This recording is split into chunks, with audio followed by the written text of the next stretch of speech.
Stanley Melbourne Bruce, 1st Viscount Bruce of Melbourne, CHMC-PCFRS, was the 8th Prime Minister of Australia. Bruce made wide-ranging reforms and mounted a comprehensive nation-building program in government, but his controversial handling of industrial relations led to his dramatic defeat at the polls in 1929.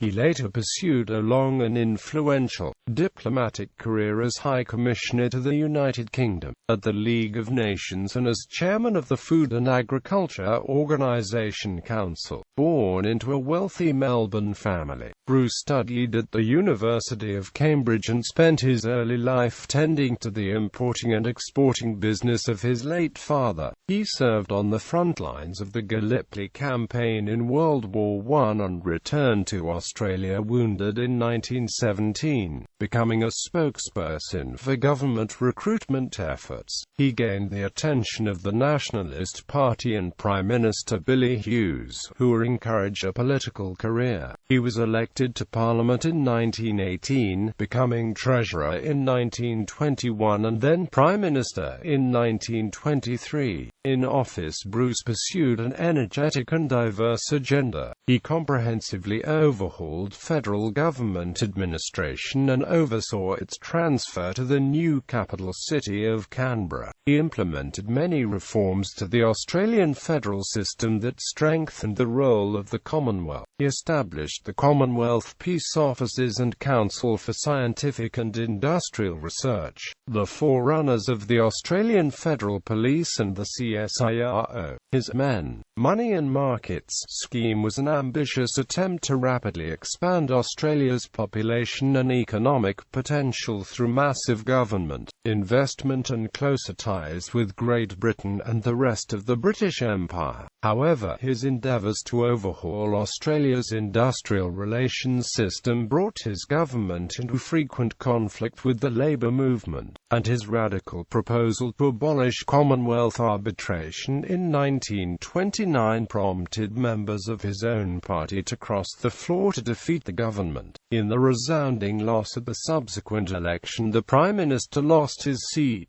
an event unprecedented in Australia and one that would not occur again until 2007. Although he returned to Parliament in 1931, Bruce's service in the Lions government was brief. Instead, he pursued an international career, accepting appointment as High Commissioner to the United Kingdom in 1933.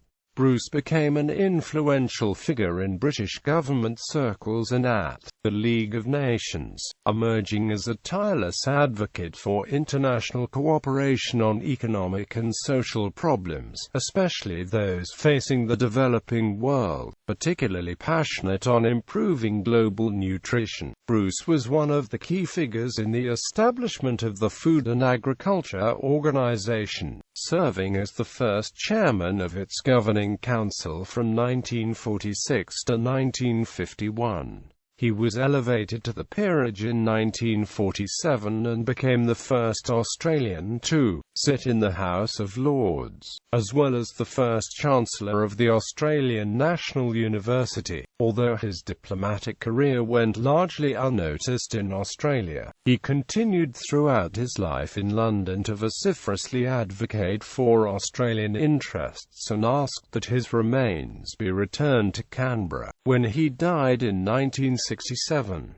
Early life. Stanley Melbourne Bruce was born on 15 April 1883 in St Kilda, Victoria, a suburb of Melbourne, and was the youngest of 5 children. His father, John Munro Bruce, was of Ulster Scottish descent and had emigrated from Ireland to Australia in 1858 at the age of 18. His mother, Mary Ann Henderson, was Irish and had married her cousin John after emigrating to Australia in 1872 at the age of 24. John Bruce was a talented businessman with a flair for buying and selling, which would secure him a partnership in an established Melbourne importing firm that became known as Patterson, Lehman and Bruce in 1868. As his wealth grew, John became increasingly influential in colonial Victoria's social and political life. An avid golfer, he was one of the founders of the Royal Melbourne Golf Club. He was prominent in the liberal protectionist political movement within the state, and an early supporter of future Prime Minister Alfred Deakin. John's success ensured that Bruce, his sister Mary and brothers Ernest, William and Robert were born into affluence. Shortly after Bruce's birth, the family relocated to the stately Womblelano Manor in Toorak. However, John was an aloof and remote figure in the lives of his children, as Bruce later recounted. Despite the family's Presbyterian faith, Bruce was sent to Melbourne Church of England Grammar School, and subsequently Bruce would come to identify principally as Anglican. Bruce was an average student but extremely active in the sporting life of the school and captain of its football team, and then of the school itself in 1901. The economic depression of the 1880s and 1890s hit the Bruce family fortunes hard. John Bruce lost much of his fortune in the Victorian bank collapse of 1894 and incurred large debts to buy out his partners in the importing business in 1897.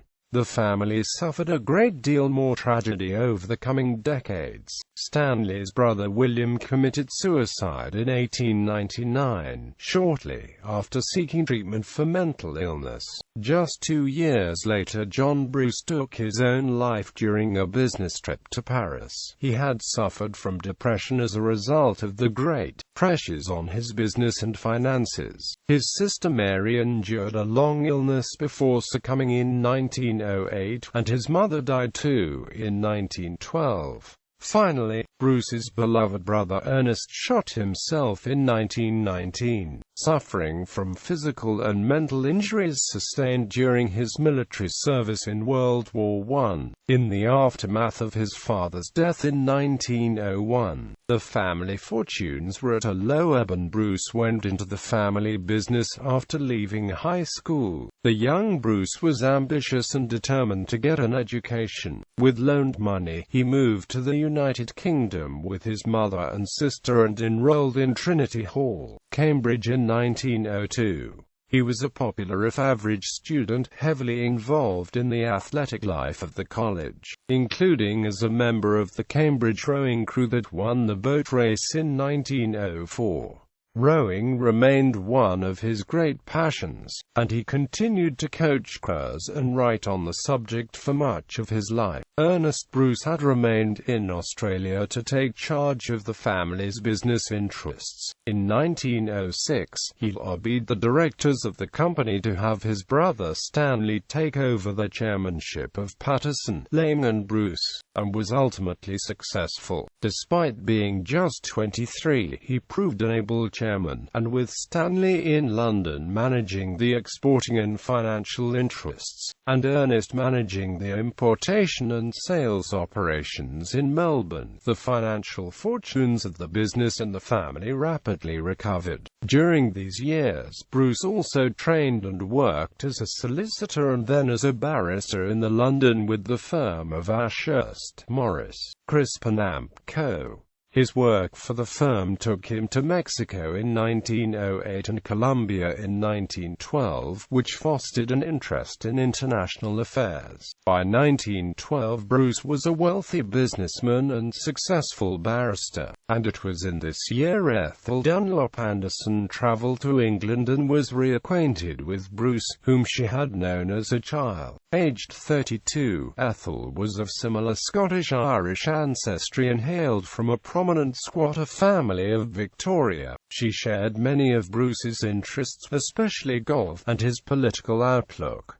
They married in July 1913 in a quiet ceremony. Theirs was a close-knit relationship. They would have many acquaintances but a small circle of close friends, and the relationship was one of mutual devotion. But the death of all but one member of his immediate family in just over a decade, and the fact that the Bruces would bear no children of their own, deeply affected Bruce, and he was left with a sense of insecurity and melancholy. for much of his life. Military service, 1914 to 18. Bruce returned briefly to Australia in 1914, swapping positions within the company with his brother Ernest. World War I broke out in August of that year. Bruce and his brothers sought to enlist in defence of the Empire, but all three of them would choose to serve in the British Army rather than the Australian Imperial Force. It was easier to obtain officer commissions in the British Army, and the family had a close association with Great Britain. Bruce enlisted and received a commission as lieutenant on the 7th of February 1915 and was attached to the 2nd Battalion, Royal Fusiliers in Egypt, which was then assigned to the British 29th Division. The 29th subsequently joined operations in Turkey along with Australian and New Zealand Army Corps troops that year under Sir Ian Hamilton, commander of the Mediterranean Expeditionary Force. First Lord of the Admiralty Winston Churchill had devised a strategy of capturing the Dardanelles from Turkey to allow naval access to Allied Russia. However, Allied naval forces were unable to secure passage through the narrow straits, and the MEF under Hamilton devised a plan to wrest control through amphibious landings. This was the beginning of the now infamous Gallipoli campaign. Bruce's regiment landed at Cape Hills in mid-1915, where he fully distinguished himself in the construction of trenches and as an able commander. His battalion suffered heavy casualties over the coming months, and Bruce himself was wounded on the 3rd of June by a shot to the arm, though it was this injury that spared him from a major assault by his battalion on the 4th of June in which many of his peers perished. He later reflected that he must have been kept on earth for some purpose. He returned to the front lines and his division moved to the new front at Suvla Bay, where it was involved in particularly heavy fighting and sustained trench warfare throughout August and September. Bruce received the Military Cross and the Croix de Guerre for his service during these months, and rose to the rank of captain on the 5th of August. He was wounded again on the 26th of September, this time by a shot to the knee, which left him crippled for several years and forced him to return to England to recuperate, while the rest of his regiment were transferred to France after the abandonment of the Gallipoli campaign. Although it had been the agreement before the war that Ernest would stay and manage Paterson, Lane and Bruce while his brothers were serving, Ernest Bruce decided to enlist in the British Army in 1915.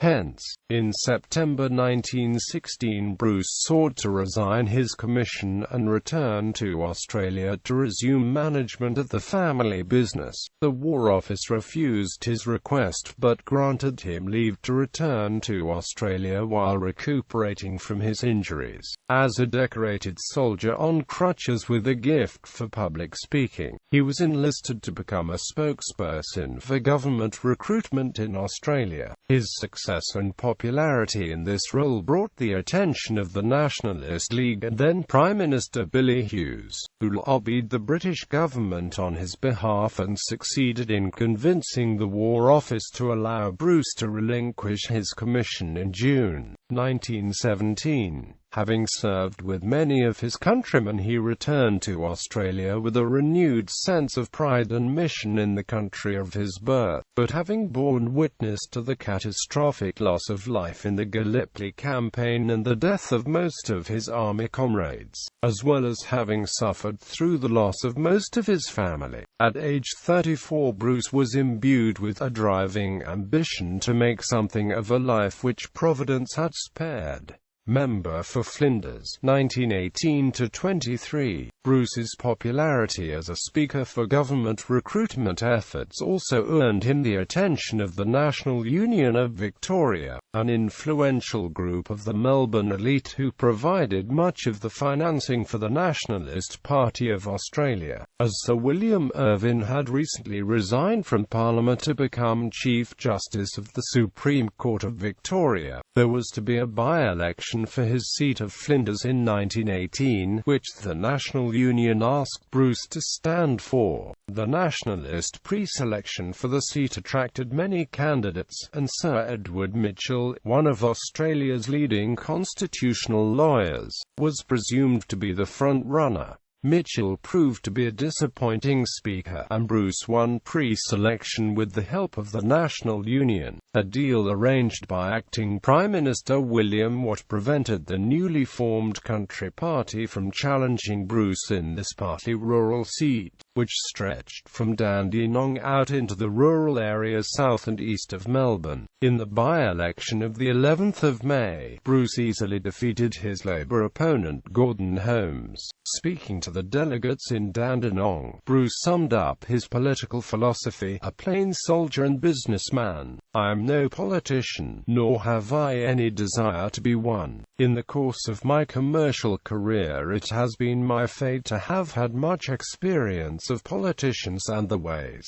What I have seen in the course of that experience has given me little respect either for the professional politician or his methods. I am desirous of seeing this country governed in the ways of clear common sense and good sound business principles, and I think that desire of mine is heartily shared by the vast majority of the population." Bruce's early years in Parliament were unremarkable, and his energies were primarily focused on the affairs of Paterson, Lane and Bruce. However, he began to attract the attention of his parliamentary colleagues over the matter of the Commonwealth shipping line in 1921. Nationalist Prime Minister Billy Hughes, now a peacetime leader, had declined in popularity within the party due to his left-wing domestic policies. The CSL had been created by the Hughes government as a state-owned concern to ship Australian goods during World War I, when British and domestic commercial shipping were unavailable. However, its post-war existence was extensively criticised by Bruce as inappropriate and inefficient, and many of his economically conservative colleagues agreed. Bruce also distinguished himself as one of Australia's two representatives to the League of Nations in 1921 in Geneva, at which he passionately advocated for disarmament and greater international cooperation. Despite his general skepticism with regards to the League's mission and potential for success, returning from Europe in October 1921, he was invited by Prime Minister Billy Hughes to join his government as Minister for Trade and Customs. Bruce was not interested. He was the head of one of Australia's largest importing houses and thus had a serious conflict of interest with the portfolio, as well as being very busy running the affairs of that business. But he countered by stating that he might feel obliged to accept if the position of treasurer was offered, knowing that it had already been promised to Walter Massey Green. To Bruce's surprise, Hughes agreed, although Massey Green was to remain the number 2 in the government and Minister of Defence. Although he had only been in Parliament for 3 years, his business background was highly desirable to Hughes, who was facing growing criticism from the pro-business wing of the party, who had become increasingly suspicious of Hughes and his interventionist approach to the economy. Influential party figures such as Senator George Pearce and the National Union has also identified Bruce as the preferred choice for the Treasury. Bruce and Hughes clashed in both style and ideology. Bruce found Hughes' management of the government capricious and chaotic, and felt little was accomplished in cabinet or in party meetings so long as Hughes headed them. But he served as a strong counterweight to the domineering Hughes,